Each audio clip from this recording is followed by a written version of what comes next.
25 फरवरी 2025 की सुबह 6:30 या 7 बजे का वाक्य रहा होगा। एक लड़की ने अपनी दोस्त को फ़ोन मिलाया। फ़ोन पे वो हेलो बोलने की कोशिश ही कर रही थी, तभी इधर से रोने की आवाज़ आ रही थी। दोस्त पूछने लगता है कि इतनी सुबह तुमने फ़ोन किया और तुम रो रहे हो, परेशान क्यों हो? जो भी बात है तुम बता सकती हो। वो लगातार रोती चली जा रही थी, समझ नहीं आ रहा था कि कहाँ से शुरू करे कहाँ से ना शुरू करे। उसके दोस्त ने तसल्ली दी। जब तसल्ली दी तब उसने पूछा कि बात क्या है, या तो तुम रो लो या फिर तुम अपनी बात बता दो। लड़की ने अपनी बीती हुई कहानी बताई। कहानी सुनने के बाद उसके दोस्त परेशान हो जाते हैं। कहते हैं कि तुम अभी बस स्टॉपेज से कितनी दूर चली गई हो? बोले कि अभी ज़्यादा दूर नहीं आई हूँ। तभी वो कहती है कि यहाँ जहाँ भी हो तुम, वहाँ तुम उतर जाओ, किसी भी वाहन से तुम वहीं पहुँचो नज़दीकी पुलिस स्टेशन। जो पुलिस स्टेशन जाके जो तुमने अभी मुझे बताई है वो तुम जाके पुलिस स्टेशन में बताना। जैसे ही दोस्त ने ये बात कही, उसको तसल्ली दी, उसने कहा कि अगर ऐसी चली गई तो ना जाने कितनी सारी बहन बेटियों के साथ भविष्य में ऐसा हो, इसीलिए तुम्हें वापस जाना ही पड़ेगा। दोस्त ने कहा। दोस्त की बात मान के वो 26 साल की लड़की पुलिस स्टेशन जाती है, रोते हुए अपनी कहानी बयां करती है। अब इसके बाद ये कहानी ये केवल पुलिस स्टेशन तक नहीं सीमित रहती है, बल्कि पूरे महाराष्ट्र प्रदेश में फैल जाती है। चाहे विपक्ष हो चाहे मीडिया हो, हर जगह सवाल उठने शुरू हो जाते हैं कि कहीं कोई ऐसी जगह है जहां पे लड़की सुरक्षित हो सकती है। इस बात को लेकर सवाल खड़े हो जाते हैं। फिर महाराष्ट्र सरकार घिर जाती है। महाराष्ट्र सरकार इस लड़की को इंसाफ दिलाने के लिए एड़ी चोटी का जोर लगा देती है। आज की कहानी सुनने के बाद आप लोग भी सोचने पे मजबूर हो जाएंगे कि आखिर ऐसी कौन सी जगह है जहां पे लड़कियां सुरक्षित हो सकती है। जय हिंद, जय भारत।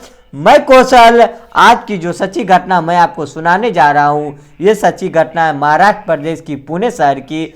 दरअसल 25 फरवरी 2025 की सुबह 5:30 के आसपास का वाक्य रहा होगा। इसी बीच में एक लड़की जिसकी उम्र लगभग 26 साल के आसपास होती है, जो घरों में काम करती थी, उसे अपने गांव जाना था। गांव जाने के लिए वो बस का इंतजार कर रही थी। वो लगभग 5 बजे का वाक्य रहा होगा।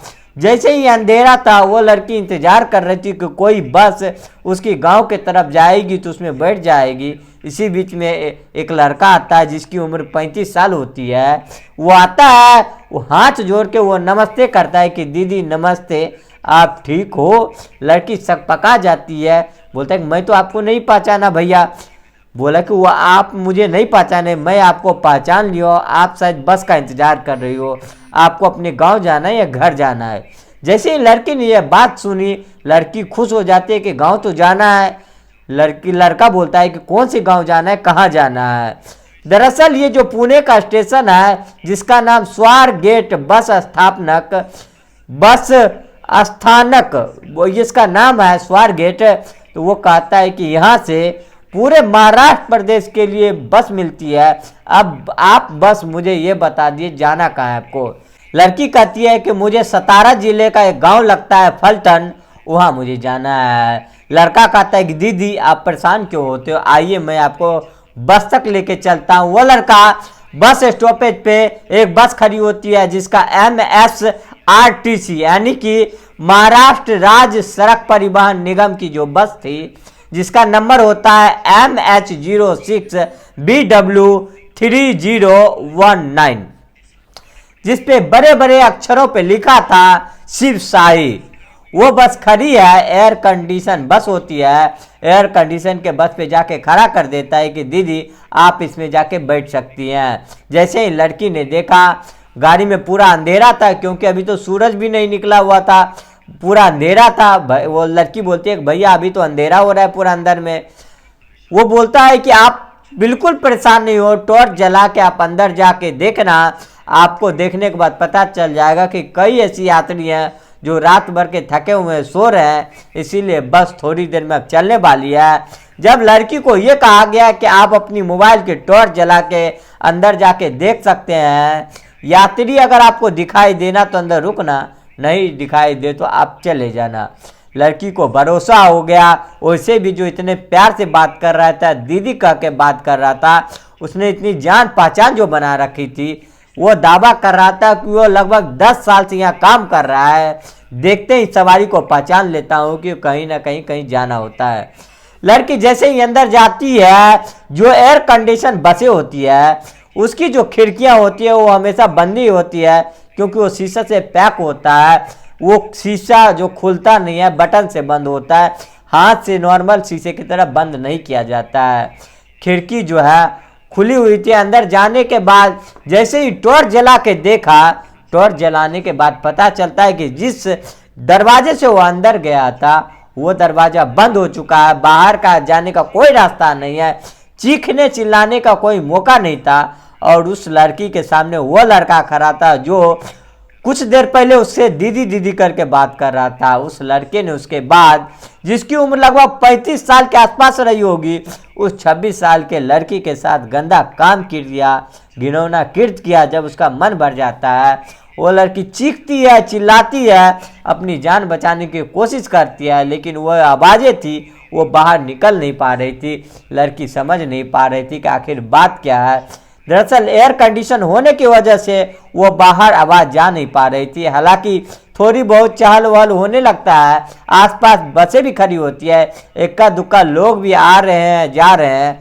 और उसके बाद जो आरोपी, जो दरिंदा, जो हैवानियत जो करता है इस लड़की के साथ गंदा काम करके आराम से वहाँ से निकल जाता है, भाग जाता है। वो लड़की अपने कपड़े को समेटती है। वो समझ नहीं पा रही थी कि करूँ तो क्या करूँ। यहाँ से घर जाने के लिए वो सुबह सुबह खड़ी थी और उसके साथ रेप जैसी घटना हो जाती है। उसके बाद वो लड़की यहाँ से निकलती है, पूछता है कि मुझे गांव जाना है। फिर वो गांव के लिए बस पकड़ती है, लेकिन उसके साथ जो भी बीता है, अभी जो परेशानी महसूस किया है वो उसके मन में चल रहा था सारी बातें, क्या करूँ ना करूँ, कहाँ जाऊँ। इसके बाद उन्होंने एक खास दोस्त को फ़ोन लगाया। खास दोस्त से कहती है कि मेरे साथ ये घटना हुआ। अब ये घटना वो लड़की जोर लगाती है कि जो भी हुआ है इसको भुलाने की कोशिश भी मत करना, तो पुलिस स्टेशन जाना, एफआईआर दर्ज करवाना। अब वो लड़की सीधा पुलिस स्टेशन जाती है और पुलिस स्टेशन जाने के बाद, स्वार गेट पुलिस स्टेशन जाने के बाद पूरी कहानी बयां करती है। पूरी कहानी बयां करने के बाद पुलिस इस मामले को बेहद गंभीर रूप में लेती है और कहती है कि आप बिल्कुल परेशान ना हो, हम जितनी जल्दी हो सके इस आरोपी को गिरफ्तार कर लेंगे, पकड़ लेंगे। ये मामला सोशल मीडिया पे इस तरह वायरल होना शुरू हो जाता है कि देखते देखते पूरे महाराष्ट्र में ये फैल जाता है। पुलिस पे दबाव बढ़ जाता है और साथ ही सरकार पे दबाव बढ़ जाता है। सरकार सीधे सीधे यानी मुख्यमंत्री देवेंद्र फडणवीस आदेश करते हैं कि जितनी जल्दी हो सके इस आरोपी को गिरफ्तार किया जाए। और गिरफ्तार करने के लिए पुलिस ने देखा कि आखिरकार ये लड़का कौन है, कैसे पता लगाया जाएगा, अब वाकई में ये रोड में डिपो का है या फिर बाहर का है, ये कहाँ से आया है। तभी सीसीटीवी कैमरे खंगाला गया और खंगालने के बाद पता चलता है कि ये लड़का ये लड़की के साथ आ रहा था, उसके चेहरे पे मास्क लगा हुआ था, लेकिन पुलिस ने कई घंटे के मशक्कत के बाद उसको आखिर पहचान लिया। जब आसपास के लोगों को दिखाया गया तो उन्होंने बताया कि ये लड़का जिसका नाम दत्तात्रेय रामदास गारे इसका नाम है, इसकी उम्र 37 साल है। इसके बारे में जब पता चलता है कि इसके ऊपर कई सारे मुकदमे हैं, जैसे डकैती का है, चोरी का है, इस तरह के मुकदमे 2019 में ये जमानत पर रिहा भी हो चुका है, यानी कि बाहर आ चुका है। उसके बाद भी ये गैंगस्टर टाइप का आदमी है। न केवल इसकी मानसिकता गंदी है बल्कि ये क्रिमिनल माइंडेड लड़का है। अब इसको गिरफ्तार करने के लिए पुलिस ने 13 टीम बनाई, जो है ड्रोन का सहारा लिया गया, कुत्ते का सहारा लिया गया। लेकिन ये घटना कुछ इस तरह होती है। 25 फरवरी 2025 को सुबह 5-5:30 बजे का आसपास का ये वाकया हुआ और 27 फरवरी 2025 की शाम हो जाती है, लेकिन आरोपी गिरफ्तार नहीं होता है। तब सरकार ये कहती है कि इसके बारे में अगर कोई सूचना देगा उसको 1 लाख का इनाम दिया जाएगा। इसीलिए जिसको भी ये पता हो, जिसका नाम दत्तात्रेय रामदास गारे, जहाँ भी ये मिलेगा, जहाँ भी दिखाई दे, जो भी इसके बारे में इन्फॉर्मेशन देगा उसको 1 लाख का इनाम दिया जाएगा। जल्दी से जल्दी इसके बारे में जानकारी दी जाए। अब यह मामला हाईलाइट तो हो ही जाता है। अब शिवसेना जो यूबीटी होती है उसके नेता लोग वहाँ पे आते हैं, हंगामा शुरू हो जाता है इनके, यानी कि अगले दिन 26 फरवरी को हंगामा होता है, तोड़फोड़ शुरू कर देते हैं। तभी एक नेता होता है, बसंत मौर्य एक नेता होता है, जो ऐसे ही अपनी कुछ साथियों के साथ रिपोर्टिंग करते हुए घूम रहते हैं, यानी कि जिसके हाथ में आजकल ऐसा है कि जो भी एक मोबाइल होता है पत्रकार बन जाता है, नेता तो नेता ही होता है। डिपो के पीछे गाड़ी खड़ा होता है, बेकार सी हालत में गाड़ी है, उसके शीशे टूटे होते हैं, वो उस गाड़ी में चले जाते हैं, यानी कि उसको कुछ ऐसी इन्फॉर्मेशन मिलती है कि उसको डिपो के पीछे चली जानी चाहिए। एक बस खड़ा मतलब वहाँ मिलेगा और उस बस में जाता है तो कई सारे महिलाओं के कपड़े और कॉन्डम वगैरह वहाँ पे पड़े हुए थे। उस कॉन्डम को देखने के बाद, साड़ी देखने के बाद उसको लग रहा था इसी स्थिति में कि जो सस्ते लौज के रूप में इसका यूज किया गया हो। ये पहली घटना नहीं हो, इससे पहले भी कई सारी बेटियों के साथ इस तरह की घटना हुई होगी वहाँ पे, जिस तरह की वहाँ पे सबूत मिल रही थी, कॉन्डम जैसे चीज़ मिल रही थी, आपत्तिजनक सामान मिल रही थी, लड़कियों की महिलाओं के जो कपड़े मिल रहे थे, इसको लेकर सरकार पे और दबाव बनने लगता है।